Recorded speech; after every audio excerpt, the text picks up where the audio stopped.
अमराजा नदिया जन्मस्थला भवानी आनंदी देवया नेले क्षेमा लिंगेश्वराना सन्निधि आनंद जनतेगे नन्ना नमस्कार करो।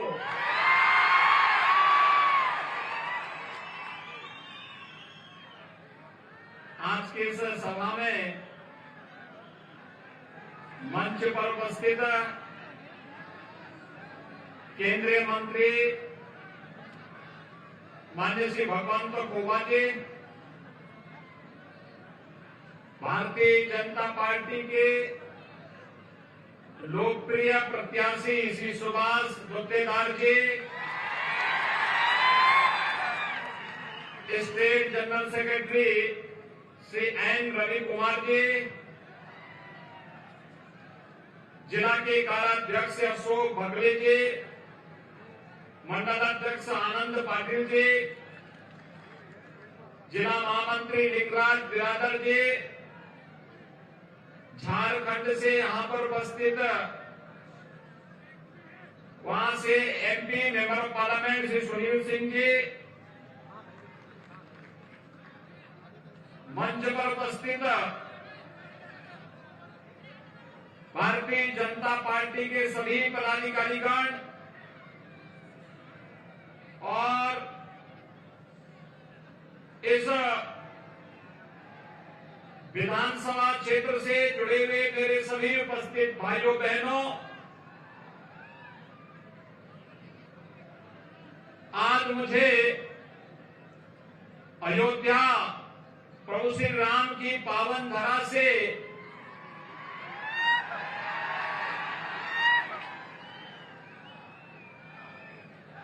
आनंद के राघव चैतन्य ज्योतिर्लिंग के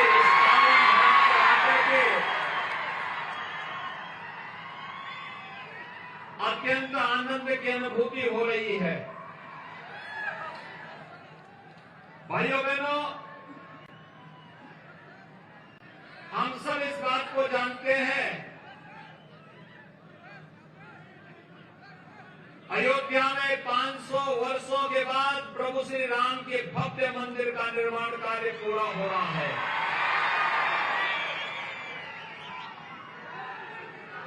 और जब आज यहां आई गए हैं तो अभी हाल ही में सुभाष गुत्तेदार जी स्वयं गंगा जल लेने के लिए काशी आए थे। तो स्वाभाविक रूप से प्रभु राम का मंदिर बन रहा है तो राघव चेतन ज्योतिर्लिंग भी अवश्य अपने वैभव को पुनर्स्थापित करेगा।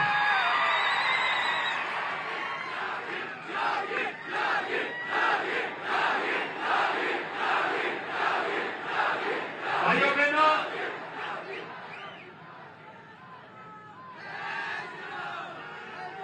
हम सब जान रहे हैं,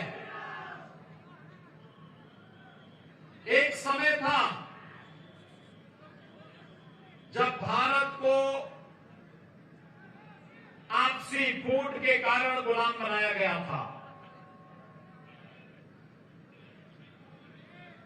देश 1947 में आजाद हुआ, लेकिन भाइयों बहनों,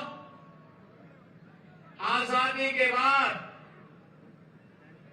बड़ी तमन्ना के साथ जिस कांग्रेस को नेतृत्व दिया गया था, वह कांग्रेस उसी मार्ग पर चली थी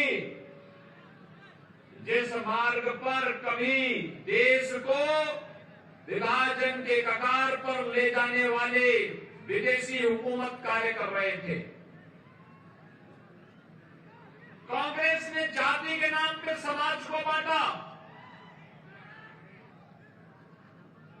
क्षेत्र के नाम पर देश का विभाजन करने का कुत्सित प्रयास किया और सत्ता को अपनी पपौती समझ करके भ्रष्टाचार का माध्यम बनाया था। लेकिन भाइयों बहनों, पिछले पिछले 9 वर्ष के दौरान प्रधानमंत्री मोदी जी के नेतृत्व में भारत आज विकास की एक लंबी छलांग लगाने के लिए आतुर दिखाई देता है। आप देखते होंगे कि आज दुनिया के अंदर कहीं कोई क्राइसिस आती है, कोई संकट आता है, दुनिया बड़ी आशा भरी निगाहों से भारत की ओर देखती है और जैसे प्रभु राम के काज में हनुमान जी संकट मोचक बनकर के आए थे, ऐसे ही संकट मोचक के रूप में दुनिया के अंदर प्रधानमंत्री मोदी जी का सम्मान होता है। आजादी के अमृत काल के प्रथम वर्ष में भारत आज दुनिया के 20 बड़े देशों के समूह का नेतृत्व कर रहा है। प्रधानमंत्री मोदी जी के नेतृत्व में हर भारतवासी गौरवान्वित है। लेकिन कांग्रेस के लोग प्रधानमंत्री मोदी जी के प्रति अभी कांग्रेस के अध्यक्ष ने किस प्रकार का वक्तव्य दिया है, प्रधानमंत्री पद का अपमानित करने का मतलब देश का अपमान है और जो देश का अपमान करेगा उसको हम बर्दाश्त नहीं करेंगे। हर भारतवासी का इस संकल्प होना चाहिए।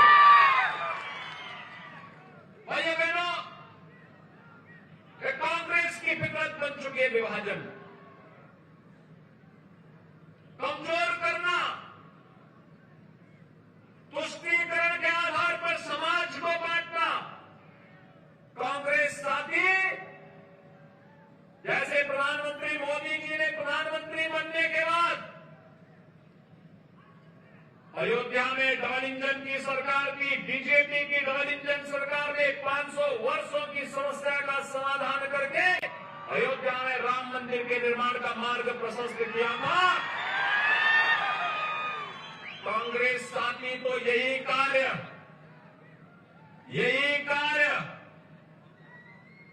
आनंद में भी राघव चैतन्य शिवलिंग के लिए भी हो सकता था, लेकिन कांग्रेस सशक्तिकरण में नहीं, कांग्रेस तो तुष्टीकरण में विश्वास करती है। तुष्टीकरण, उसको डेवलपमेंट से कोई मतलब नहीं। पिछले 9 वर्ष के अंदर प्रधानमंत्री मोदी जी के नेतृत्व में highway, railway, airport, textile park, medical device park, IT park, IIT, IIM, AIIMS जैसे संस्थान बन रहे हैं। गरीब कल्याण कराने की योजनाएं बन रही हैं। देश विकास के पथ पर अग्रसर हो रहा है। बिना भेदभाव के शासन की योजना का लाभ और गरीब को उपलब्ध कराया जा रहा है। कोरोना कालखंड में आपने देखा होगा 220 करोड़ वैक्सीन की फ्री डोजेज भारत के नागरिकों को प्रधानमंत्री मोदी जी ने दी उनके जीवन को बचाने के लिए। 80 करोड़ गरीबों को फ्री में राशन देने का काम किया। और भाइयों बहनों, 50 करोड़ लोगों को 5 लाख रुपए प्रतिवर्ष स्वास्थ्य बीमा का कवर भी प्रधानमंत्री मोदी जी ने भारत के लोगों को दिया। 45 करोड़ लोगों के जनधन, गरीबों के जनधन अकाउंट खोले। और यही नहीं, 15 करोड़ लोगों को स्किल डेवलपमेंट के साथ, स्टार्टअप और स्टैंड अप इंडिया के साथ जोड़ने का काम भी किया। 12 करोड़ गरीबों के घर में टॉयलेट दिए गए। 8 करोड़ गरीबों को उज्ज्वला योजना के एलपीजी के फ्री के कनेक्शन उपलब्ध करवाए गए। 4 करोड़ गरीबों के प्रधानमंत्री आवास योजना का लाभ दिया गया। हर घर नल की योजना आज कार्य रूप ले रही है। ये है डबल इंजन की बीजेपी की सरकार। लेकिन कांग्रेस का एक फेल्ड इंजन रिवर्स गियर में चलता था। ये आगे नहीं, ये पीछे दौड़ता था। ये विकास नहीं, ये तुष्टीकरण करता था। ये प्रधानमंत्री के संवैधानिक पद को गाली देते हैं और आतंकवादियों का महिमा मंडन करते हैं। ये तो कांग्रेस की फितरत बन चुकी है। उन्होंने लोकतंत्र को बंधक बनाने का प्रयास किया, अपनी बपौती समझने का प्रयास किया, लेकिन लोकतंत्र किसी का वो नहीं है। लोकतंत्र के मालिक तो हमारे जनता जनार्दन है, आम जनमानस से भारत की जनता है। लोकतंत्र में भारत की जनता को कोई जबरन शासित नहीं कर सकता है और इसीलिए जो उनके हितों के लिए कार्य करेगा, उनके सम्मान की रक्षा करेगा, उनकी आस्था का सम्मान करेगा, ये जनता जनार्दन उनके साथ में रहेगी। भाइयों बहनों, भारत के विकास की जो यात्रा आगे बढ़ रही है, इसमें कर्नाटका ने भी बड़ी भूमिका का निर्वहन किया है। यहां के युवाओं ने कर्नाटका को आईटी स्किल के एक हब के रूप में विकसित किया है। वैश्विक बाजार में जब चर्चा होती है, भारत के आईटी सेक्टर की चर्चा होती है, तो बेंगलुरु का नाम सबसे पहले लिया जाता है। एग्रीकल्चर के सेक्टर में यहां की माताओं ने, बहनों ने, यहां के अन्नदाता किसानों ने जो मेहनत की है, जो परिश्रम किया है, आज मैं कह सकता हूं हमारा अन्नदाता किसान सिर झुका के नहीं चल सकता है। प्रधानमंत्री सम्मान निधि उसके साथ में है और किसान सम्मान निधि ने हर किसान को, हर अन्नदाता किसान को सम्मान के साथ चलने के लिए एक अवसर दिया है। भाइयों बहनों, आज मैं आया हूं आपसे यही कहने के लिए, एक और ये डबल इंजन की सरकार आपके हितों के लिए कार्य कर रही है, आपके विरासत का सम्मान कर रही है, आपको सुरक्षा दे रही है। दूसरी तरफ सुरक्षा में सेंध लगाने वाली, भारत को आस्था को अपमानित करने वाली कांग्रेस है। और इसीलिए मैं आया हूं आपसे कहने के लिए, लोग मुझसे पूछते हैं कि उत्तर प्रदेश में आखिर भाजपा की गवर्नमेंट आने के बाद आज वहां पे जनता का इतना समर्थन कैसे मिल रहा है। मैं कहता हूं ये प्रधानमंत्री मोदी जी के करिश्माई व्यक्तित्व का मार्गदर्शन है और भाइयों बहनों, ये डबल इंजन की सरकार की ताकत भी है। डबल डोज डेवलपमेंट का, डबल स्पीड गरीब कल्याणकारी योजनाओं का। और उत्तर प्रदेश में अब माफिया और अपराधी नहीं है। डबल इंजन की सरकार में कोई माफिया, कोई अपराधी और कोई आतंकी सीमा तान करके नहीं चल सकता है, नहीं चल सकता है। सीना तान करके चलेगा तो भारत का युवा चलेगा, भारत का किसान चलेगा, भारत का व्यापारी चलेगा, भारत की हमारी माताएं बहनें चलेंगी। कोई भारत विरोधी तत्व सीना तान करके नहीं चल सकता डबल इंजन सरकार में। और इसीलिए मैं आपसे कहने के लिए आया हूं कि जैसे आपके एमएलए श्री सुभाष गुत्तेदार ने गंगा जल ला करके ज्योतिर्लिंग का यहां पे अभिषेक किया है, ये शुरुआत है। इसको मूर्त रूप देने के लिए उनको ताकत दीजिए, ताकत दीजिए उनको।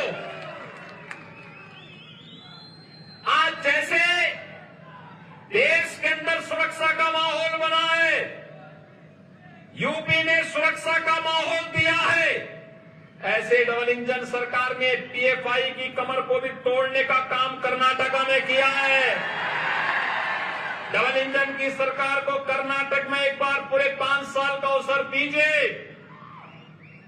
प्रधानमंत्री जी के मार्गदर्शन में येदियुरप्पा जी के मार्गदर्शन में, बोम्मई जी के नेतृत्व में जो काम पिछले वर्षों में आपने देखा है, इसकी स्पीड और भी कई गुना आगे बढ़ती हुई दिखाई देगी। और भाइयों बहनों, इसी के अपील करने के लिए मैं आया हूं। आज केवल डबल इंजन की सरकारी विकास को आगे बढ़ा सकती है, सुरक्षा की गारंटी दे सकती है, हर वर्ग के हितों की चिंता कर सकती है, बिना भेदभाव के शासन की योजना का लाभ हर गांव, हर गरीब, हर किसान, हर नगर, हर नगर, हर नागरिक तक पहुंचाने का कार्य कर सकती है। इसलिए मेरी आप सबसे अपील होगी, डबल इंजन की सरकार के लिए बीजेपी को आप वोट दीजिए, यही अपील करने के लिए मैं आया हूं। और दूसरा, मैं आपको आमंत्रण देने भी आया हूं। आमंत्रण, जनवरी 2024 में अयोध्या में भगवान राम का भव्य मंदिर का निर्माण कार्य पूरा हो रहा है। गोपाल जी तो यहीं से गए हैं ना वहां काम देखने के लिए। और तब प्रधानमंत्री मोदी जी के ही कदमों से वहां रामलला विराजमान होंगे अपने भव्य मंदिर में। और उस कार्यक्रम में कर्नाटक को उपस्थिति इसलिए भी आवश्यक है क्योंकि भगवान राम के वनवास कालखंड में उनका सबसे विश्वसनीय सहयोगी कोई मिला था तो हनुमान जी सी कर्नाटक में मिले थे। कर्नाटक और उत्तर प्रदेश का ये संबंध हजारों वर्षों से है और इस अवसर पर फिर से इसी संबंध को और मजबूत करने के लिए बोम्मई जी ने मुझसे कहा कि कर्नाटक के जो लोग अयोध्या आएंगे उनके लिए मैं राज्य की ओर से एक स्टेट गेस्ट हाउस बनाना चाहता हूं। हमने उनको वहां लैंड आवंटित कर दी, भव्य गेस्ट हाउस बन रहा है कर्नाटक का अयोध्या में।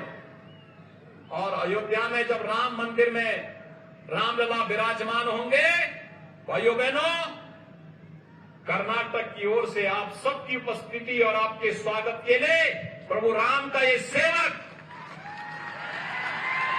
आपको आमंत्रित करता है। आप आइए, अयोध्या में प्रभु के दर्शन करिए और हजारों वर्षों की इस विरासत को अपने साथ लेकर के आने वाली पीढ़ी को देकर के जाइए कि देखिए कर्नाटक ने हजारों वर्षों से इस विरासत को संरक्षित करके रखा हुआ है। और भाइयों बहनों, इस विरासत की रक्षा, इसका संरक्षण आपके पूर्वजों ने कितनी दमदार तरीके से, कितनी विपरीत परिस्थितियों में काम किया करते हुए किया है। और आज के देश स्वतंत्र है, प्रधानमंत्री मोदी जी का यशस्वी नेतृत्व है, तब हम लोगों को अपने इस कार्यक्रम को और मजबूती के साथ आगे बढ़ाना होगा। याद रखना होगा, एक भारत श्रेष्ठ भारत ही हम सबकी समस्या का समाधान है। हमारा देश मजबूत होगा, हम भी मजबूत होंगे। हमारा देश सुरक्षित होगा, हम भी सुरक्षित होंगे। और उसी सुरक्षा के लिए मैं आप सबको आमंत्रित करने के लिए आया हूं। आप आइए, अयोध्या में प्रभु राम के भव्य मंदिर निर्माण के उपरांत उद्घाटन कार्यक्रम में आपके स्वागत की उत्सुकता से मैं तैयारी कर रहा हूं। इस विश्वास के साथ मैं एक बार फिर से अपने लोकप्रिय विधायक श्री सुभाष गुत्तेदार को बीजेपी के कैंडिडेट के रूप में भारी बहुमत से विजयी बनाने की अपील आप सबसे करते हुए अपनी वाणी को देता हूं विराम। मेरे साथ बोलेंगे जय जय श्री राम, जय जय श्री राम।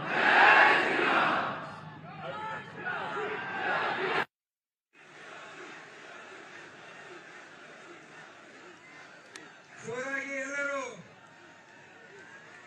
ಗೆಲುವಿನ